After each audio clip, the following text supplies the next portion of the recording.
8장 12절 말씀부터 18절 말씀까지입니다. 로마서 8장 12절로 18절 말씀 우리 함께 합독하도록 하겠습니다. 그러므로 형제들아 우리가 빚진 자로 돼 육신에게 줘서 육신대로 살 것이 아니니라. 너희가 육신대로 살면 반드시 죽을 것이로되 영으로서 몸의 행실을 죽이면 살리니 무릇 하나님의 영으로 인도함을 받는 사람은 곧 하나님의 아들이라. 너희는 다시 무서워하는 종의 영을 받지 아니하고 양자의 영을 받았으므로 우리가 아빠 아버지라고 부르짖느니라. 성령이 친히 우리의 영과 더불어 우리가 하나님의 자녀인 것을 증언하시나니 자녀이면 또한 상속자 곧 하나님의 상속자요 그리스도와 함께한 상속자니 우리가 그와 함께 영광을 받기 위하여 고난도 함께 받아야 할 것이니라. 생각하건대 현재의 고난은 장차 우리에게 나타날 영광 비교할 수 없도다. 아멘. 기도합니다. 은혜로우신 아버지 하나님, 존귀하신 하나님의 말씀을 저희들 합독하였습니다. 말씀과 함께 성령님 우리 각 심령 속에 역사하여 주시고 전하는 부족한 입술을 주장하여 주시옵소서. 예수님의 이름으로 기도하옵나이다. 아멘. 우리는 예수 그리스도의 핏값으로 사신 바 되어진 하나님의 엄청난 은혜를 받은 사랑의 빚진 자들입니다. 그래서 어떻게 하면 이 하나님의 사랑의 빚을 갚을까라고 노심초사하며 살아가야 되는 존재들임에도 불구하고 오히려 마치 육신에게 무슨 빚을 지고 있는 사람인 양 빚에 끌려다니는 것처럼 육신에게 끌려다니며 사는 삶을 살아가고 있다는 것이죠. 이제 우리는 그렇게 하지 않아도 된다는 거예요. 육신이 요구하는 대로 살지 않아도 되는 그런 존재들이 되었다는 거예요. 그런데 왜 자꾸 육신에게 빚진 존재인 마냥 자꾸 육신에게 끌려다니며 살고 있느냐라고 하는 이야기를 지금 하고 있는 것입니다. 여러분, 그렇게 살면 안 된다는 거 다 알죠. 그렇게 난 계속 그래도 그렇게 살 거야, 나는 육신의 욕심과 육신의 정욕을 따라서 그냥 그렇게 쾌락을 즐기며 죄를 즐기며 그냥 그렇게 살 거야 라고 생각하는 사람은 아무도 없을 거예요. 그러면 왜 그렇게 변화된 삶을 살기를 원하면서 정말 그 변화되지 않는 삶을 살아가고 있을까? 첫째, 절박하게 생각하지 않기 때문에 그렇다는 것이죠. 오늘 12절 말씀에 보면 그러므로 형제들아 우리가 빚진 자로 돼 육신에게 져서 육신대로 살 것이 아니니라. 육신에 끌려다니면 안 된다. 그렇게 육신에게 빚진 거 없다. 이제 예수님이 다 갚아주셨다. 오히려 빚을 졌다면 예수님께 사랑의 빚을 졌다. 그 얘기를 하는데 그럼에도 불구하고 사람들이 그렇게 변화되지 않는 이유는 절박하지 않다는 거죠. 그냥 그런 대로 살만하다는 거죠. 나 이렇게 교회 왔다 갔다 하면서 신앙생활하는 거 이거 괜찮다는 거지. 이 정도만 해도 그냥 그런 대로 만족하진 않아도 그냥 살만하다는 거예요. 그래서 변하지 않아요, 사람들이. 내가 하나님의 자녀가 됐기 때문에 이제 하나님의 자녀답게 명품답게 명품 브랜드답게 살아야 되겠다, 그런 생각은 다 하지만 그게 그렇게 절실하지가 않아요. 충분히 고통스럽지가 않다는 거죠. 그렇게 살지 않는 것 때문에 나는 그냥 속이 상하고 나 미치겠어 이런 생각이 절대 안 들어. 나 원래 그런 존재야 라고 그냥 그렇게 사는 거예요. 그런데 이 성공하는 사람들을 보면요, 좀 다른 점이 있어요. 첫째, 그 소수의 성공하는 사람들은 자기 동기화의 능력을 사용한다는 거예요. 자기 동기화. 자신의 처지에 불만족한 사람들은요, 나는 이렇게 살기 싫어, 난 변화될 거야, 난 좀 다르게 살 거야 라고 하는 생각을 다 합니다. 그런데 그런 생각은 다 하지만 그렇게 실천하는 사람들은 의외로 너무 적은 소수들이라는 것이죠. 근데 그 소수들은, 그 성공하는 사람들은 외부로부터 고통스러운 충격을 받기 전에 자기 행동을 바꾼다는 거예요. 우리 옛날부터 이런 얘기 자주 썼던 이야기인데 뭐냐면, 내가 스스로 깨면 병아리, 그런데 남이 깨면 후라이. 내가 나를 깨면요, 병아리가 나오는 거야. 생명의 역사가 일어나는 거야. 그런데 그걸 고통스럽다가 안 깨고 가만히 있다가 누가 깨버리면 후라이 되는 거야. 근데 그걸 미리 생각하는 거야. 우와, 내가 이 고통스러운 걸 내가 깨고 내가 이거 바꾸지 않으면 나중에 남이 깨물어서 후라이 되는 거, 와, 생각만 해도 끔찍해 라고 미리 그걸 끌어당겨서 그 고통스러운 것을 상상하는 거야. 와, 그럼 오늘 안 변할 수가 없는 거지. 바뀌어야지. 내가 이러고 있다가 나중에 후라이 되지? 너무 큰 고통이지? 라고 하는 걸 생각하는 거예요. 그렇게 생각해서 자기 행동을 바꾸는 이런 걸 자기 동기화의 능력이라는 거예요. 자기 동기화를 자기가 시키는 거죠.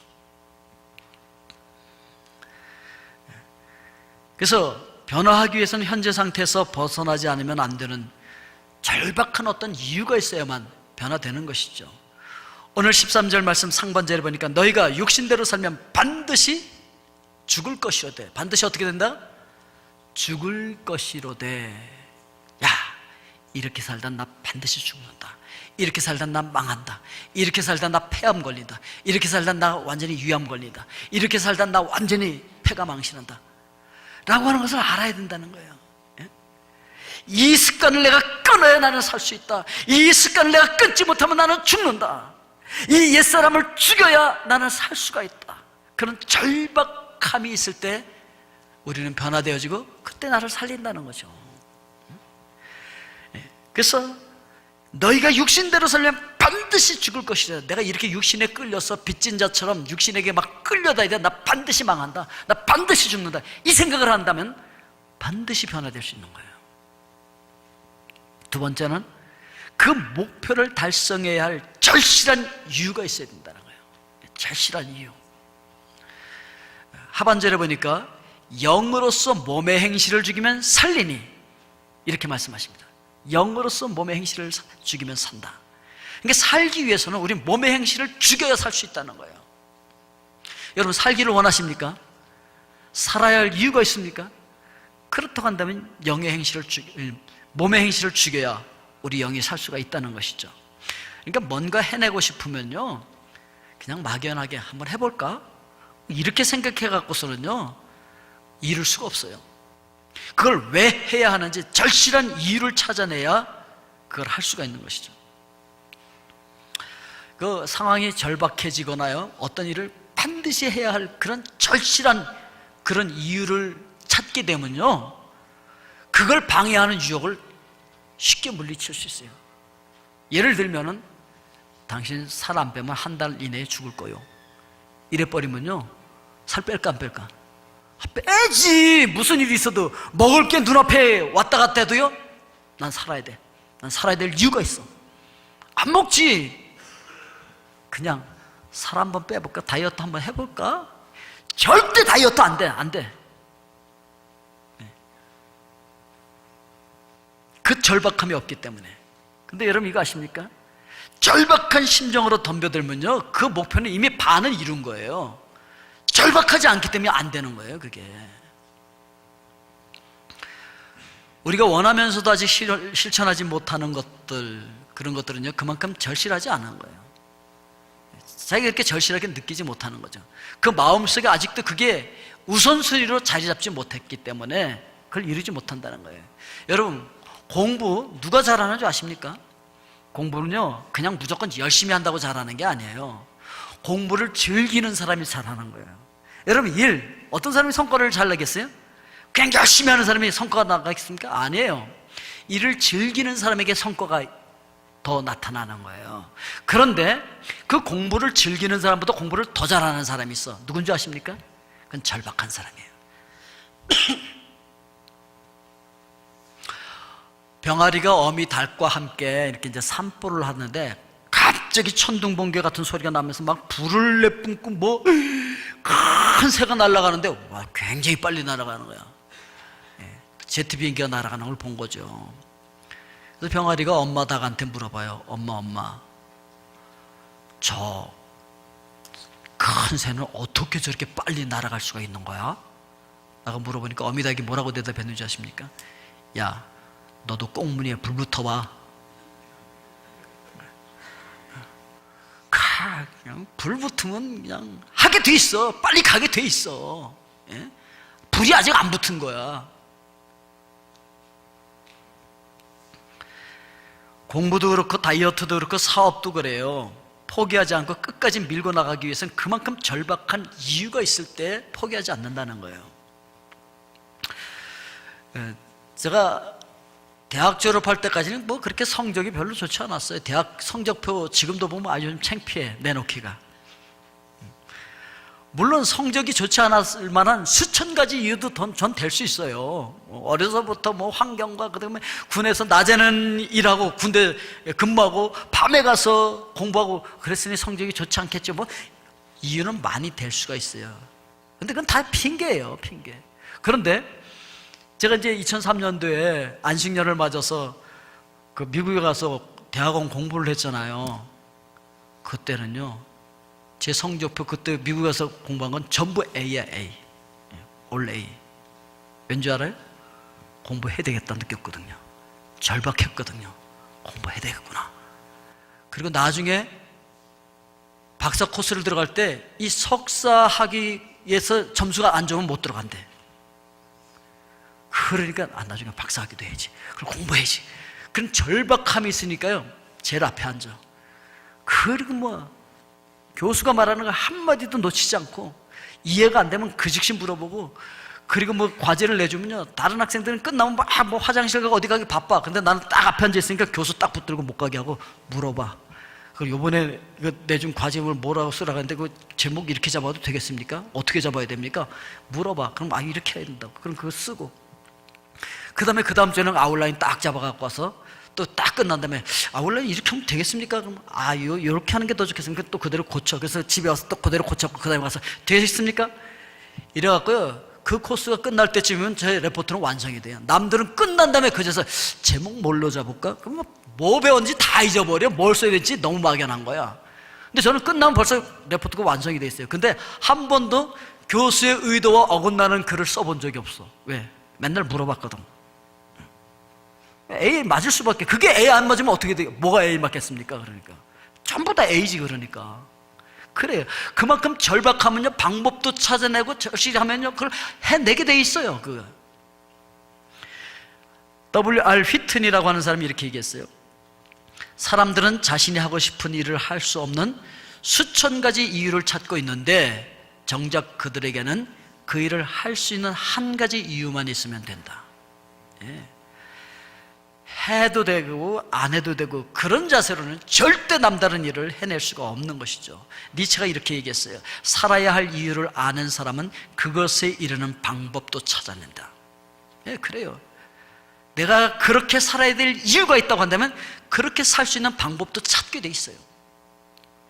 오늘 14절 말씀해 보니까 무릇 하나님의 영으로 인도함을 받는 사람은 곧 하나님의 아들이라.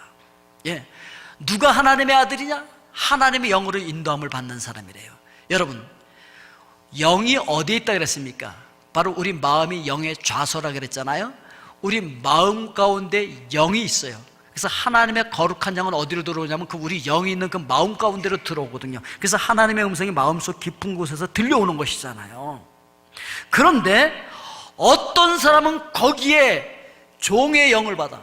그래서 마귀의 영이 들어와서 마귀가 막 끄는 대로 끌려가. 마귀가 끄는 대로 끌려다니는 사람들이 육체의 정력, 안목의 정력, 이생의 자랑대로 육체의 쾌락을 즐기면서 세상의 방법에 막 끌려다니며 사는 사람들이라고요. 그런데 여러분, 우리는 그런 사람들이 아니에요. 15절에 보니까 너희는 다시 무서워하는 종의 영을 받지 아니하고 양자의 영을 받았으므로 우리가 아빠, 아버지라고 부르짖느니라. 우리는 마귀의 자녀가 아니에요. 더 이상 마귀의 영에 의해서, 귀신들에 의해서 끌려다니는 자들이 아니라는 것이죠. 우리는 하나님의 거룩한 영에 의해서 인도함을 받고 그 거룩한 영과 함께 살아가는, 그래서 하나님을 아빠, 아버지라고 부르짖는 하나님의 자녀들인 줄로 믿습니다. 이걸 안다고 한다면 나는 하나님의 자녀답게 살아야 할 목표가 생긴 거예요. 그렇게 살아야 될 이유가 있는 거예요.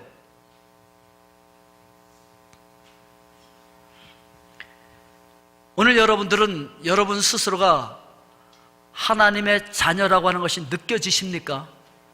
여러분 마음 깊숙한 곳에부터 나는 하나님의 자녀야, 그리고 마음 깊숙한 곳에서부터 하나님을 향해서 아빠, 아버지라고 부를 수 있는 그런 마음이 생깁니까? 그렇다고 한다면 여러분 안에 하나님의 영이 있는 거예요. 여러분 하나님을 아빠라고 부르고 싶은 마음이 우러나오십니까? 속에서부터? 그럼 하나님의 영으로 인도함을 받고 있는 거예요. 16절 말씀해 보니까 성령이 친히 우리의 영과 더불어 우리가 하나님의 자녀인 것을 증언하시나니, 그러니까 내 마음 깊숙한 곳에 내 영이 있는 그 속에 하나님의 영이 와서 내 영과 함께 내가 하나님의 아들이라는 것, 그래서 하나님을 아빠라고 부를 수 있도록 증언해 주신다는 거예요. 누가 뭐라고 해도 나는 하나님이 내 아빠라는 게 믿어져 버려. 여러분, 그런 믿음이 있으십니까? 그런 사람 속에 하나님의 영이 있다는 거예요. 그러니까 이제 우리가 마귀의 종되는 영을 받은 것이 아니라 하나님의 아들이 되는 양자의 영을 받았기 때문에 하나님을 아버지라고 부르짖는 자로서 하나님의 아들답게 살고자 하는 그 목표가 생겼다는 것이죠. 그렇게 해야 할 이유, 그렇게 살아야 할 이유를 찾기만 하면요, 그렇게 하기 싫던 일들이 좋아져. 공부해야 되겠다, 공부해야 할 이유를 찾은 학생들은요, 공부하지 말라 그러면 화가 나. 근데 이 이유를 찾지 못한 학생들은 공부하라고 하면 화가 나. 엄청난 차이죠. 한국의 대안학교를 하고 있는 그 원동현 박사님이 와서 강의를 하는데 이런 얘기를 했어요. 자기는 부적응 학생들 있잖아요. 고등학교 그 부적응 학생들 데려다가 대안학교를 하는데 와가지고 처음부터 공부해 열심히 해. 절대 그렇게 안 했다는 거예요. 와가지고 2년 동안은 내가 왜 공부를 해야 되는지 그 이유만 알게 했대요. 근데 나중에 그 학생들이 그렇구나, 나 공부해야 되겠구나, 이 필요를 느끼면요, 나머지 1년 동안 공부해서 다 대학을 가더라는 거예요. 그러니까 내가 공부해야 될 절실한 이유만 찾으면 남들 3년 하는 거 1년에 해치워버리는 거예요. 그냥 그 절실한 이유만 있으면 되는 거예요. 불만 붙으면 된다니까요. 그래서 포기하지 않고 끝까지 결심을 실천한 사람들, 그래서 성공적인 삶을 살아가고 있는 사람들은요, 공통점이 있는데 다른 사람들이 할 수 없는 수많은 핑계들을 찾고 있을 때 그들은 해야 하는 한 가지 절실한 이유를 찾아냈다는 것이죠. 자, 두 번째로 우리가 생각할 수 있는 것은 장차 나타날 영광을 생각하면 변화된 삶을 살 수 있다는 거예요. 우리 행동을 효과적으로 바꾸는 방법은 단 한 가지인데요, 아직도 우리가 바꾸지 못하고 있는 습관이 있다고 한다면 그 습관 때문에 나중에 견딜 수 없는 그 고통을 받게 되어질 것이라고 하는 걸 연결시켜 보는 거예요. 아까 말씀드린 것처럼 내가 이렇게 변화되지 않고 이렇게 이 자리에 머물러 있다고 한다면 나중에 남에 의해서 깨어져서 후라이 된다, 와, 그때 생각하면 너무 고통스러운 거 아니겠습니까? 예? 그런 변화될 수 있는 거예요. 그리고 이렇게 내가 행동을 바꿈으로 말미암아 나에게 오게 될 그 엄청난 보상과 영광된 그날을 생각하고 그 생각에서 그치는 것이 아니라 거기서 파생되어지는 여러 가지 그 파생 효과, 그걸 기억하는 거예요. 오늘 17절 말씀을 보면 자녀이면 또한 상속자, 곧 하나님의 상속자요 그리스도와 함께한 상속자니 우리가 그와 함께 영광을 받기 위하여 고난도 함께 받아야 할 것이니라. 여러분, 하나님의 자녀가 되면요, 파생되어지는 효과들이 어떤 것들이 있는 줄 아십니까? 하나님의 상속자가 돼서 하나님의 나라를 그냥 송두리째 상속받게 되어지는데, 이것도요 그리스도와 함께한 상속자가 된다는 거예요. 그래서 예수 그리스도께서 하나님을 아빠, 아버지라고 부르셨는데 우리도 그 하나님을 아빠라고 부르게 되는 거예요. 그리스도와 함께한 상속자가 되는 거고, 그리고 그리스도와 함께 영광을 받게 된다는 거예요. 여러분, 엄청난 거 아닙니까? 그 엄청난 영광과 그 파생 효과를 생각하면 절대 오늘 고난이 있다고 해서 포기할 수 없다는 것이죠. 평범한 사람들은요, 이 힘든데, 이 고통스러운데 이걸 꼭 해야 돼? 이건 뭐 그만둔다고 무슨 큰일 나겠어? 내가 신앙생활 꼭 그렇게 힘들게 해야 돼? 뭐 대충 해도 뭐 괜찮은 것 같은데? 이렇게 생각하면요, 절대로 우리는 그 고난을 이겨낼 수가 없고 포기하게 됩니다.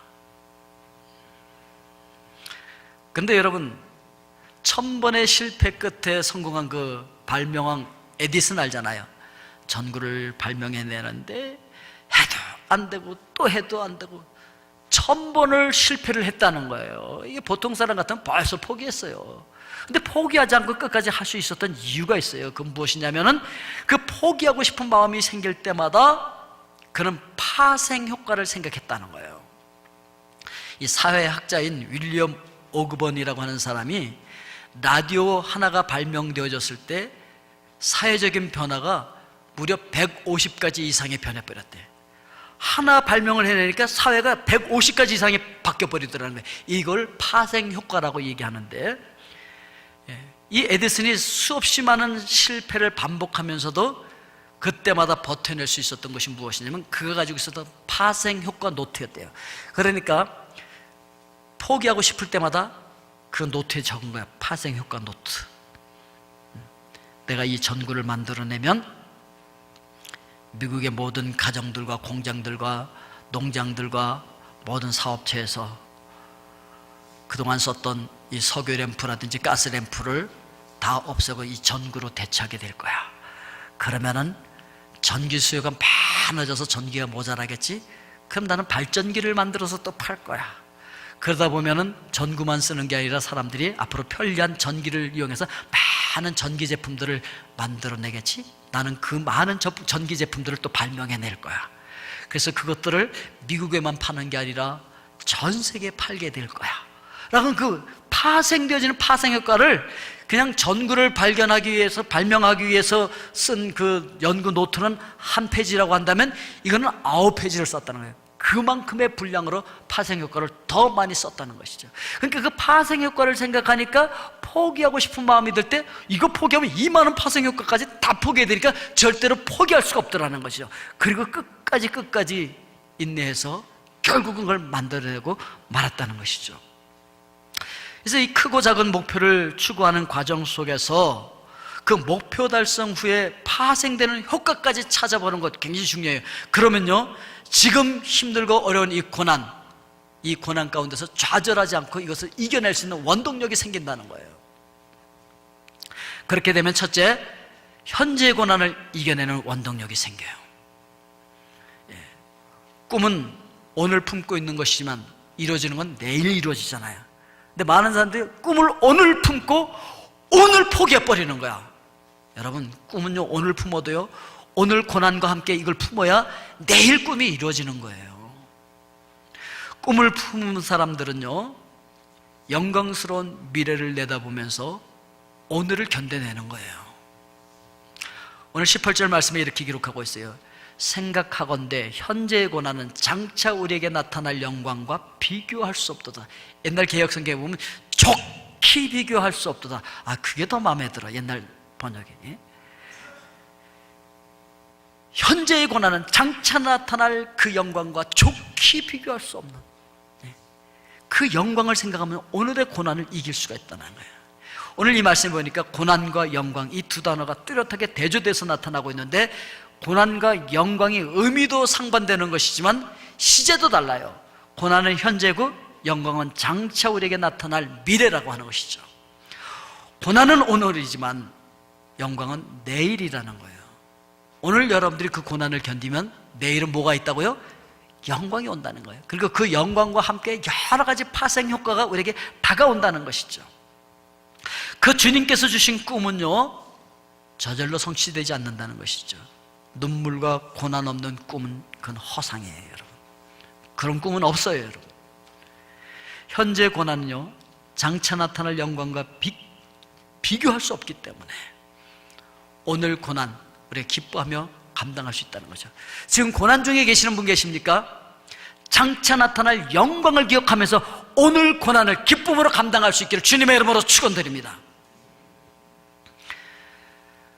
요셉은 하나님께서 주신 꿈을 가지고 있었는데 어떻게 보면은 꿈과는 전혀 다른 방향으로 가는 것 같았어요. 형제들에게 미움을 받았지요. 죽음의 구렁텅이에 던져졌지요. 외국으로 팔려나갔죠. 남의 집에서 종로를 했었죠. 그러다가 또 누명을 뒤집어서 감옥 갔죠. 이게 전혀 꿈과는 반대 방향으로 가고 있는 것 같은 느낌이 듭니다. 그렇지만 그 고난 가운데서 요셉의 꿈이 더 빛났다는 거 아니겠습니까? 그 요셉의 꿈이 열매 맺고 무르익어가는 그 과정 속에 있었습니다.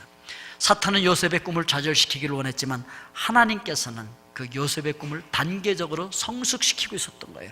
오늘 여러분들의 고난은 그 꿈을 이뤄가는 단계 속에 있는 줄로 믿습니다. 이걸 생각한다면 우리 이 고난을 견딜 수 있다는 것이죠. 이렇게 장차 나타날 영광과 파생 효과를 생각하면 그 일이 재미있어져요. 그러니까 두 번째, 재미있다는 것이죠. 장차 나타날 영광을 바라보면서 현재의 고난을 오히려 우리가 즐길 수 있다는 것이죠. 그래서 시편 119편 67절에 보니까 고난당하기 전에는 내가 그릇 행하였더니 이제는 주의 말씀을 지키나이다. 그전에는 말씀 지키는 것이 너무 큰 고통이었어요. 그런데 고난을 통과한 후에는 그 말씀 안에 사는 것이 그렇게 큰 기쁨이고 즐거움이라고 하는 것을 고백하는 거예요. 여러분이 이렇게 에디슨처럼 전구를 발명해내거나 뭘 멋진 걸 발명해내는 그 큰 일에만 파생 효과를 생각하는 게 아니에요. 자그마한 우리 일상의 생활 속에서도 파생 효과를 생각해야 돼요. 남편이 말을 꺼내기 전에 시부모님의 생일 파티를 멋지게 열어드리자고 먼저 아내가 제안하면 어떤 파생 효과가 있을 것 같습니까, 여러분? 아무도 없는 사무실에 제일 먼저 나와서 혼자만의 시간을 갖는 그런 자그마한 습관의 파생 효과가 어떠하리라고 생각하십니까? 이런 습관을 가지고 그 파생 효과를 생각하는 사람과 그렇지 않은 사람과의 차이는요, 몇 년 후에는 엄청난 차이가 벌어질 것입니다. 아침에 일어나서 배우자에게 건네는 따뜻한 눈길 한 번의 파생 효과를 생각한다면 이혼율도 줄어들고 부부 만족도가 훨씬 증가할 것입니다. 직장에서 동료들에게 베푸는 작은 친절 하나가 얼마나 광범위한 파생 효과를 나타내게 될 것인지를 생각한다면 그 직장은 분위기가 완전히 달라지고 한결 더 증대되는 효과도 있을 것입니다.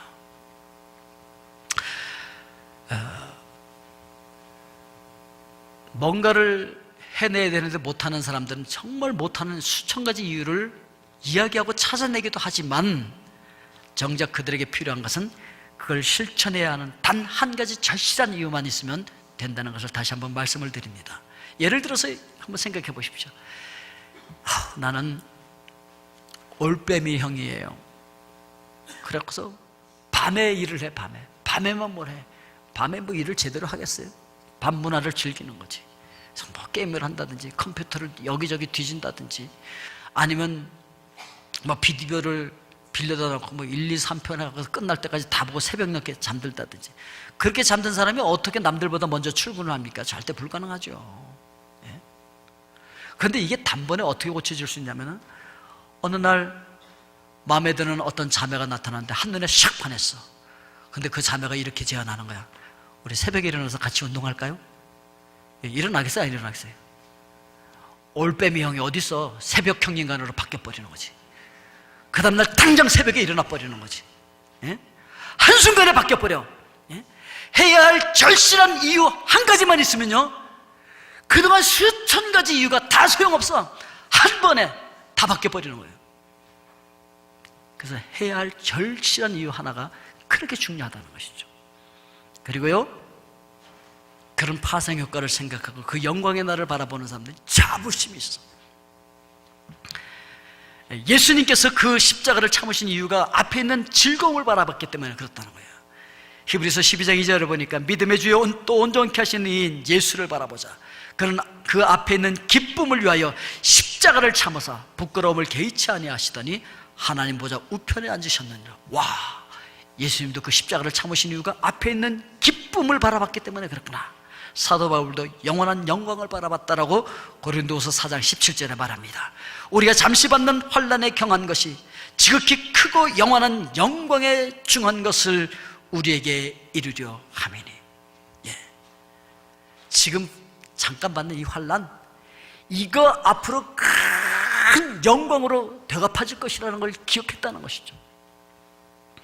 그리고 마지막에 받게 의의 면류관을 바라보면서 믿음의 선한 싸움을 마칠 수 있었다, 이렇게 고백합니다. 디모데후서 4장 8절에 이제 후로는 나를 위하여 의의 면류관이 예비되었으므로 주 곧 의로우신 재판장이 그날에 내게 주실 것이며 내게만 아니라 주의 나타나심을 사모하는 모든 자에게니라.